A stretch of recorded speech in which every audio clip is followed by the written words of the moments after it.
नमस्कार दोस्तों, परीक्षा कैंपस प्लेटफॉर्म पर आप सभी का स्वागत है।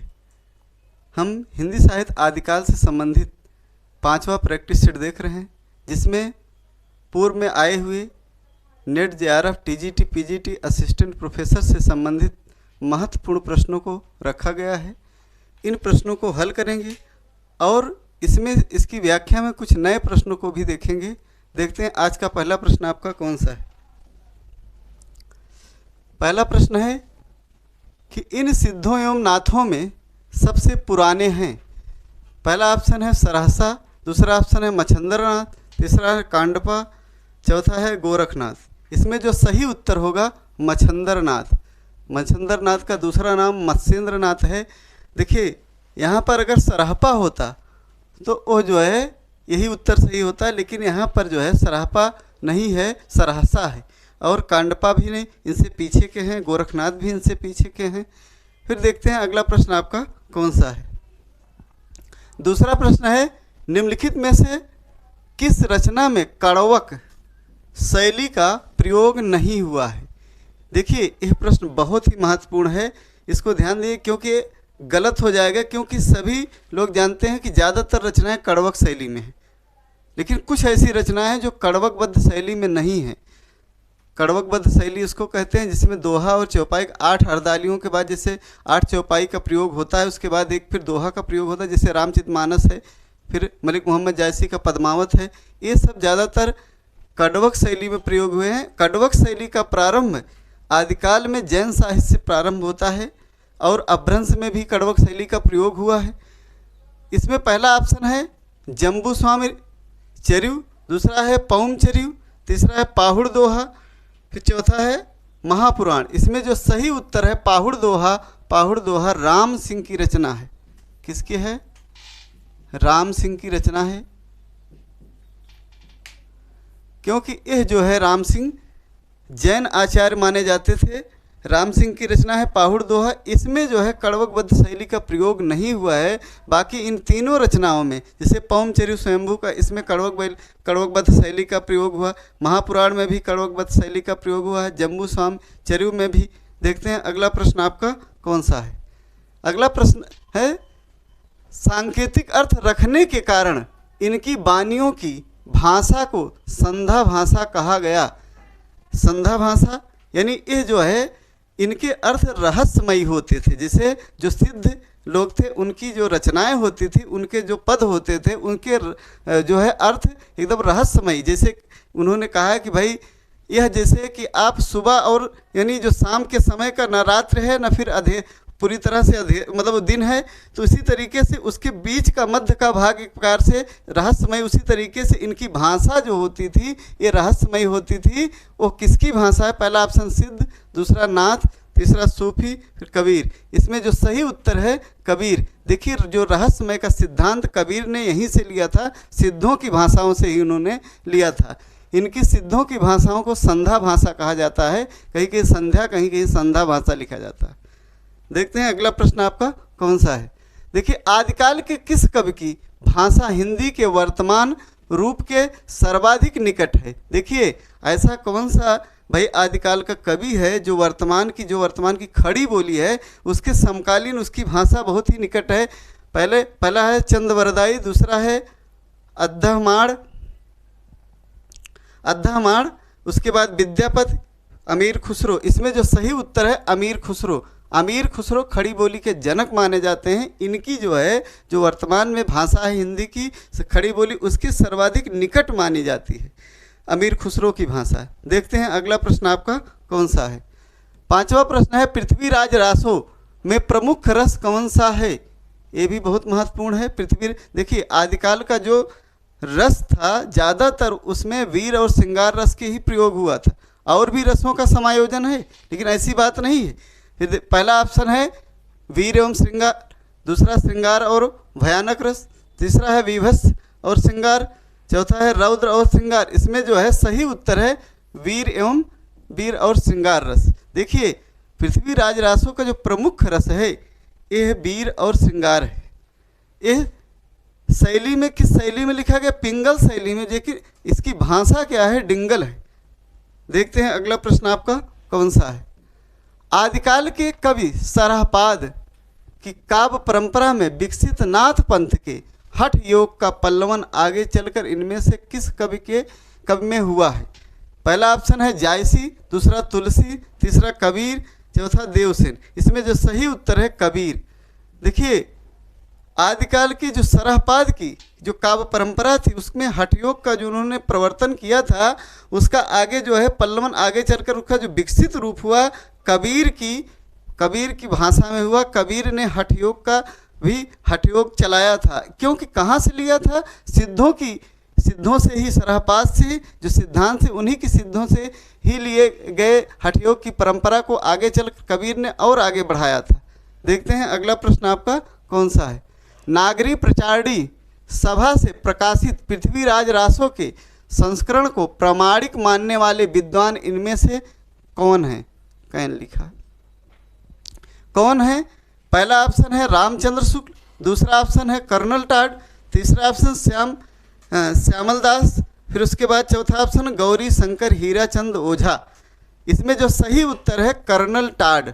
देखिए, कर्नल टाड ऐसे विद्वान थे यानी इसमें उन्होंने देखिए कि यह जो है प्रामाणिक माना था, क्योंकि पृथ्वीराज रासों के विषय में प्रामाणिक, अप्रामाणिक, अर्ध प्रामाणिक मानने वाले विद्वानों को मैंने बहुत ही कायदे से रासो साहित्य में पढ़ाया है। उसको जाकर देखिएगा। यहाँ से प्रश्न चाहे नेट हो, चाहे जेआरएफ हो या असिस्टेंट प्रोफेसर हो, सब में एक प्रश्न फिक्स है। यहाँ से पूछता है कि भाई कौन कौन प्रामाणिक मानने वाले विद्वान हैं, कौन कौन अर्ध प्रामाणिक मानने वाले विद्वान हैं, कौन जो है कि अप्रामाणिक मानने वाले। इसमें जो कर्नल टाड उत्तर सही, लेकिन तीनों लोग आपके अप्रामाणिक मानने वाले विद्वान हैं। जो कर्नल टाड हैं ये प्रामाणिक मानने वाले विद्वान हैं। रामचंद्र शुक्ल, श्यामल दास और गौरीचंद शंकर हीराचंद ओझा जो है इन्होंने क्या माना था? ये अप्रामाणिक मानने वाले तीनों विद्वान हैं। सबसे पहले जानते हैं किन्होंने अप्रामाणिक मानने की घोषणा की थी? उसमें सबसे पहला नाम रामचंद्र शुक्ल, उसके बाद श्यामल दास, उसके बाद गौरी शंकर हीराचंद ओझा का नाम। देखते हैं अगला प्रश्न आपका कौन सा है। भरतेश्वर बाहुबली रास इनमें से किस काव्य धारा का ग्रंथ है? भारतेश्वर बाहुबली रास इनमें से किस काव्य धारा का ग्रंथ है? पहला ऑप्शन है जैन साहित्य, दूसरा रासो, तीसरा सिद्ध, चौथा नाथ। इसमें जो सही उत्तर है जैन साहित्य।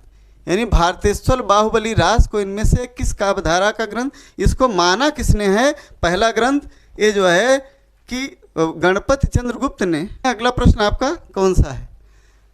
अगला प्रश्न है निम्नलिखित में से कौन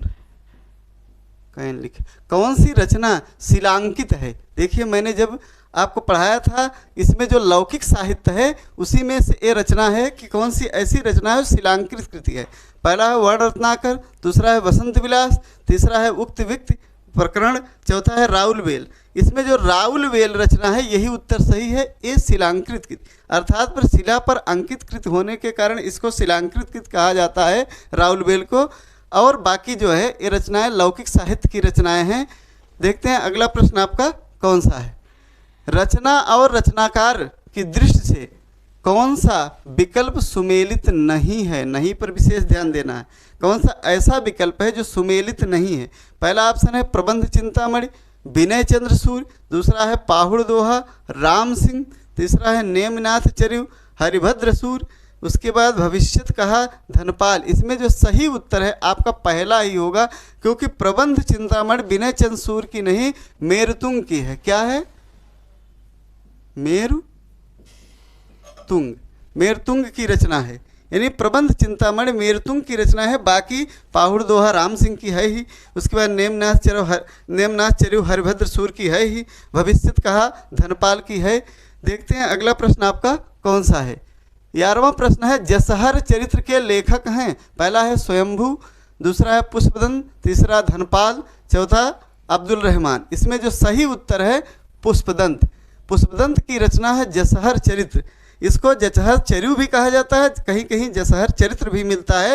ये जो है आप पुष्पदंत की रचना है स्वयंभू। डॉक्टर राम कुमार वर्मा ने स्वयंभू को हिंदी का पहला कवि माना है।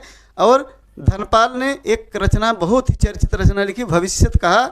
और अब्दुल रहमान जो है ये अभी मैंने इसको बताया था कि अब्दुल रहमान की क्या रचना है, इसको आपको कमेंट बॉक्स में लिखना है। देखते हैं अगला प्रश्न आपका कौन सा है। दब्ब सहाव प्रयास नामक अपभ्रंश में लिखित ग्रंथ की रचना किसने की है? पहला ऑप्शन है आसगु, दूसरा शालिभद्र सूर्य, तीसरा देवसेन, चौथा जिन धर्म सूर्य। इसमें जो सही उत्तर है देवसेन। देवसेन ने लघुनय चक्र नामक एक और ग्रंथ लिखा है। उन्होंने एक दब्ब सहाव प्रयास नामक ग्रंथ जो अपभ्रंश भाषा में लिखा गया है। हिंदी शब्दानुसार देखिए इनका शब्दानुशासन यानी शब्दानुशासन करके इनका भी एक और ग्रंथ है, और लघुनय चक्र भी है, दर्शनसार भी है। देखते हैं अगला प्रश्न आपका कौन सा है। संदेश रासक किस प्रकार का काव्य है? अभी तो ये बताया था कि भाई यह जो है अब्दुल रहमान की कृति है, उसके बाद किस प्रकार का काव्य है, थोड़ा प्रश्न घुमा दिया। पहला है प्रबंध काव्य, दूसरा खंड काव्य, तीसरा महाकाव्य, चौथा मुक्तक काव्य। इसमें जो सही उत्तर है खंड काव्य। देखिए जो संदेश रासक अब्दुल रहमान का एक खंड काव्य है, ये जो है मुस्लिम धर्मावलंबी ऐसा पहला जो है एक ग्रंथ लिखा गया है। देखते हैं अगला प्रश्न आपका कौन सा है। आलवार संतों की संख्या कितनी मानी गई है? पहला है 20, दूसरा 12, तीसरा 10, चौथा 8। इसमें जो सही उत्तर है 12। देखिए आलवार जो है बैसड़ों थे, ये जो आलवार संतों की संख्या 12 मानी गए। जो नयनार थे वो जो है शैव थे, उनकी संख्या 63 है। देखते हैं अगला प्रश्न आपका कौन सा है। कैमास वध किस ग्रंथ की प्रमुख घटना है? पहला ऑप्शन है बीसल देव रासो, दूसरा प्रमाल रासो। इसमें प्रमाण नहीं देखिए परमाल रासो है, जगनिक का है परमाल रासो। पृथ्वीराज रासो, खुमाड़ रासो, ये खुमान नहीं खुमाड़ रासो। देखिए इसमें जो सही उत्तर है पृथ्वीराज रासो। देखिए कैमास वध जो है पृथ्वीराज रासो की प्रमुख घटना है, उसका एक प्रमुख कांड भी है, अर्थात उसका एक समय भी है। क्योंकि ये जो है समय में विभाजित, जैसे कोई होता है कि अनुच्छेद कांड इसी तरीके से विभाजित होते हैं महाकाव्य, ये जो है इसका जो कांड है अर्थात इसके जो भाग हैं वो समय में विभाजित हैं, उसके कांड को समय कहा जाता है। कुल मिला के 69 समय में विभाजित है। ये अधूरा ग्रंथ था, बाद में उनके पुत्र जल्हड़ ने इसको पूरा किया था। देखते हैं अगला प्रश्न आपका कौन सा है। अपभ्रंश भाषा में लिखित रामचरित्र कौन सा है? पहला ऑप्शन है रामायण, दूसरा रामचंद्रिका, तीसरा पौमचर्यु, महापुराण। इसमें जो सही उत्तर है पौमचर्यु। देखिए पौमचर्यु जो है अपभ्रंश भाषा में लिखित रामचरित्र का ग्रंथ है, और इसमें राम के 8 विवाह का वर्णन है। देखिए रामायण संस्कृत में वाल्मीकि द्वारा लिखा गया, रामचंद्रिका जो है केशवदास की जो हिंदी में रचित रचना है, और महापुराण में जानते हैं कुल मिला के इसमें कृष्ण के संबंधी अर्थात कृष्ण के चरित्र का पूरा वर्णन है। देखते हैं अगला प्रश्न आपका कौन सा है। पृथ्वीराज रासो की भाषा क्या है? पहला है डिंगल, दूसरा पिंगल, तीसरा अपभ्रंश, उसके बाद अवधि। इसमें जो सही उत्तर होगा डिंगल। देखिए डिंगल जो है पृथ्वीराज रासो की जो वीर रसात्मक यानी वीर रस में कोई भी कविता यानी वो लिखी है तो वो जो है आदिकाल में वो डिंगल शैली अर्थात ये राजस्थानी और कुल मिला के डिंगल दोनों मिला के ये डिंगल भाषा इसको कहा जाता है। डिंगल भाषा में लिखी गई पृथ्वीराज रासो की रचना। देखते हैं अगला प्रश्न आपका कौन सा है। डॉक्टर राम कुमार वर्मा ने अपने इतिहास ग्रंथ हिंदी साहित्य का आलोचनात्मक इतिहास में हिंदी का पहला कवि किसे माना है? देखिए पहला है विद्यापत, दूसरा है अमीर खुसरो, तीसरा है सरहपा, चौथा है स्वयंभू। इसमें जो सही उत्तर है स्वयंभू। देखिए डॉक्टर राम कुमार वर्मा ने हिंदी का पहला कवि स्वयंभू को माना है, और सरहपा जो है सर्वमान्य हिंदी के पहले कवि हैं, जिसको राहुल सांकृत्यायन जी मानते हैं, लेकिन और लोगों का भी मत है कि यह जो है सरहपा हिंदी के पहले कवि हैं। देखते हैं अगला प्रश्न आपका कौन सा है। 19वां प्रश्न है। हिंदी का प्रथम महाकाव्य किसे माना गया है? पहला है कामायनी, दूसरा पृथ्वीराज रासो, तीसरा खुमाण रासो, उसके बाद बीसल देव रासो। इसमें जो सही उत्तर है पृथ्वीराज रासो। ये जो है हिंदी का प्रथम महाकाव्य आचार्य शुक्ल ने माना है, और प्रथम महाकवि चंद्रवरदाई को माना है। इसमें कुल मिला के 69 समय है, 68 प्रकार के छंदों का प्रयोग हुआ है। ये बहुत ही बड़ा महाकाव्य है। देखते हैं अगला प्रश्न आपका कौन सा है। अब अगला प्रश्न ये बहुत ही महत्वपूर्ण है, ये जीडीसी में पूछा गया था, गवर्नमेंट डिग्री कॉलेज में।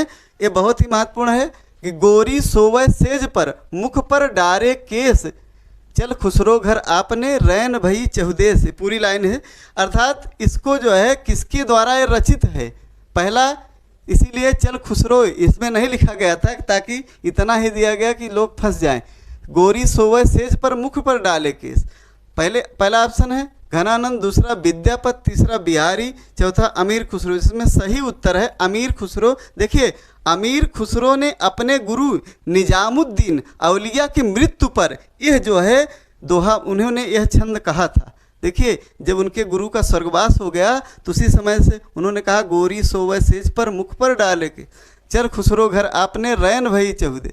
कहने का मतलब चारों तरफ मेरे लिए अंधेरा हो गया क्योंकि मेरा मार्गदर्शन करने वाला यहाँ से चला गया। देखिए अगला प्रश्न यहाँ बनने का एक कारण है कि जैसे कि आज ये पूछा है किसकी पंक्ति है, कल ये पूछेगा किसकी मृत्यु पर अमीर खुसरो ने कहा था। फिर अगला प्रश्न ये भी बन सकता है कि भाई वो जो है किसके संदर्भ में ये जो है कथन कहा गया है, ये प्रश्न बन सकता है। देखिए प्रश्न बनने का मैं तरीका बता दे रहा हूँ, हिंदी में कोई भी प्रश्न अगर बनता है वहीं से फिर प्रश्न बनेगा। लोग तो इसको रटे रहेंगे भाई ये अमीर खुसरो की पंक्ति, लेकिन अगला ऐसे ही और भी सवालों में आपको पूछ लेगा कि भाई कौन सा सवाल अब कैसे कहाँ बनेगा। वो बनता है वहीं से जहाँ से प्रश्न उठा है दोबारा वहीं उठेगा, लेकिन इस बात को अगर ध्यान देंगे तो आपका उत्तर कम गलत होने का चांस रहेगा, ये जान लीजिए।